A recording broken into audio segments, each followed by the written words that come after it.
Assalamualaikum viewers. So we were talking about the components of extracellular matrix. So हमने reticular fibres की बात की थी, कोलेजन फाइबर्स की बात की थी. नेक्स्ट हमारे पास कैटेगरी आती है इलास्टिक फाइबर्स की. तो इलास्टिक फाइबर्स जो है इनके नेम से ही पता चल रहा है कि ये इलास्टिसिटी प्रोवाइड करते हैं. ठीक है, कोलेजन फाइबर्स और जो हमारे पास होते हैं रेटिकुलर फाइबर्स, ठीक है, उनसे भी इनका डायमीटर बहुत कम होता है.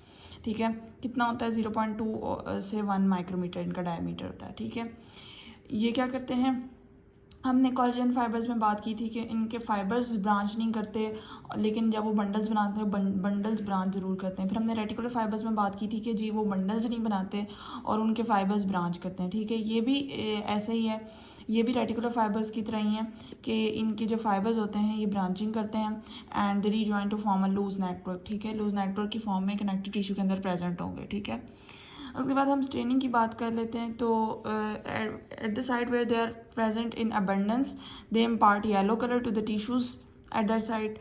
और इसके अलावा एक हमारे पास स्टेनिंग टेक्निक होती है रिजॉर्किंग फस्किन्स टेक्निक. ठीक है, उससे हमारे पास इनका ब्लूइश ब्लैक सा स्टेन आता है. ठीक है, ये बेसिकली क्रैमिंग ही है. ठीक है, और उसके बाद हम इसकी फॉर्मेशन देख लेते हैं. तो जिस तरह बाकी सारे फाइबर्स फिब्रोब्लास्ट ने सिक्रीट किए थे, तो एक इसका फर्स्ट तो वही सेम आ जाता है फिब्रोब्लास्ट.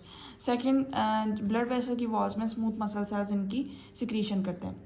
ठीक है, अब इलास्टिक फाइबर्स डिफरेंट जगहों पे डिफरेंट स्टेजेस में पड़े होते हैं. ठीक है, मतलब कुछ लोकेशंस वहाँ पे होती हैं, कुछ लोकेशंस में हमारे पास इनके कोई और स्ट्रक्चर होता है. ठीक है, कुछ होते वो इलास्टिक फाइबर्स ही हैं, लेकिन कुछ लोकेशंस में इनका स्ट्रक्चर डिफरेंट होता है, कुछ में थोड़ा सा और मॉडिफाइड होता है, कुछ में बहुत ज़्यादा डेवलप हुआ होता है इनका स्ट्रक्चर.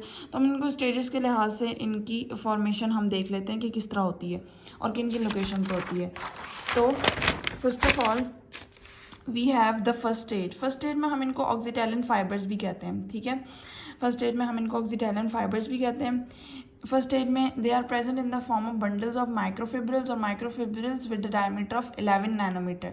ठीक है, वो माइक्रोफिब्रिल्स किस चीज़ से बनी होंगी, ग्लाइकोप्रोटीन फिब्रिलिन होंगी, वो इन माइक्रोफिब्रिल्स को बना रही होगी. ठीक है, ये हमें कहाँ कहाँ पे मिलती है, dermis of skin, periodontal ligaments of teeth, suspensory ligament of lens of eye. ठीक है, तो पेरियोडोंटल लिगामेंट ऑफ टीथ का थोड़ा सा मैं आप लोगों को बता दूं कि हमारे पास ये जो टूथ होता है, तो अगर किसी ने कभी दांत निकलवाया हो तो हम देखते हैं कि जिस तरह हमारे कमर्शियल्स वगैरह पे तो इतना ही टीथ शो हो रहा होता है, वो जितना हमें विजिबल होता है वैसे भी नॉर्मल.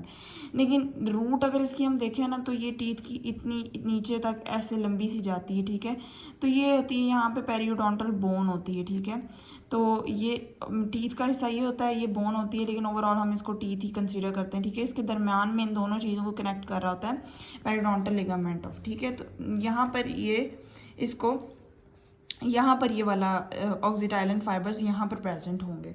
ठीक है, तो ये फैसिलिटेट भी करते हैं जब हमारे पहले दांत गिरते हैं. ठीक है, तो इसको इससे रिमूव कराने में ये फैसिलिटेट करते हैं. ठीक है, उसके बाद हम ना ऑक्सीटाइलिन फाइबर्स देख लेते हैं. ठीक है, इस तरह से हमारे पास बंडल्स होंगे. ठीक है, लूज फाइबर्स की. ठीक है, ये हम कह लेते हैं ये हमारे पास ऑक्सीटाइलिन फाइबर्स हैं. ठीक है, 11 नैनोमीटर इनका डायमीटर का. उसके बाद हम इनकी सेकंड स्टेज पे जाते हैं. सेकंड स्टेज पे हम इनको एलोनिन फाइबर्स भी कहते हैं. ठीक है, और एलोनिन फाइबर्स हम क्यों कहते हैं कि यहाँ पर हमारे पास सेकंड स्टेज में सब कुछ यही रहता है, लेकिन यहाँ पर ये जो हमारे पास माइक्रोफिब्रिल्स होंगे, फिब्रिलिन जिनके अंदर प्रोटीन होंगी, इनके दरमियान एक्यूमुलेट हो जाएगा इलास्टिन प्रोटीन. ये इलास्टिन प्रोटीन हमारे पास एक्यूमुलेट होना शुरू हो गई है. ठीक है, अब इलास्टिन प्रोटीन के अंदर कौन कौन से अमाइनो एसिड्स होंगे, ग्लाइसिन, प्रोलीन, डेस्मोसिन और आइसोडेस्मोसिन. ठीक है, ये अमाइनो एसिड्स आपने याद रखने हैं. ठीक है, अच्छा, ये एमॉर्फस से हमारे पास होगी इलास्टिन प्रोटीन और ये आके एक्यूमुलेट होना शुरू हो जाएगी माइक्रोफिब्रिल्स में. ठीक है, अब इनकी एलोनिन फाइबर्स की लोकेशन वही है जो हमने ऑक्सीटैलिन फाइबर्स की लोकेशन की बात की थी. ठीक है, थर्ड स्टेज में हमारे पास क्या होगा कि जब ये एक्यूमुलेट होना शुरू होगी तो हमारे पास क्या होगा कि आहिस्ता आहिस्ता जो माइक्रोफिब्रिल्स होंगे ना, they will just be located at the periphery. ठीक है, ये पेरिफ्री की तरफ चले जाएंगे. ठीक है, साइड्स पे हो जाएंगे.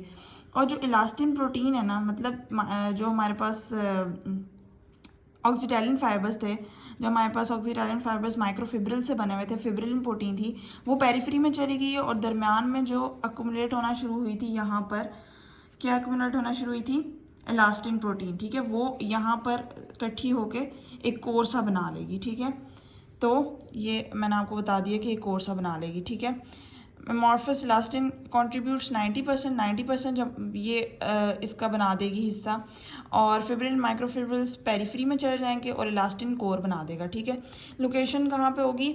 अच्छा, ये इनका बेसिक फंक्शन इलास्टिसिटी प्रोवाइड करना होता है। तो इलास्टिसिटी बेसिकली किन लोकेशंस में ज़्यादा ज़रूरी होती है या किन ऑर्गन्स में ज़्यादा ज़रूरी होती है? जो कॉन्टीन्यूसली कॉन्ट्रैक्ट और रिलैक्स कर रहे होते हैं, जिस तरह से हमारे पास हार्ट पंपिंग कर रहा होता है, ठीक है, वहाँ पर भी ये प्रेजेंट होंगे इलास्टिन फाइबर्स।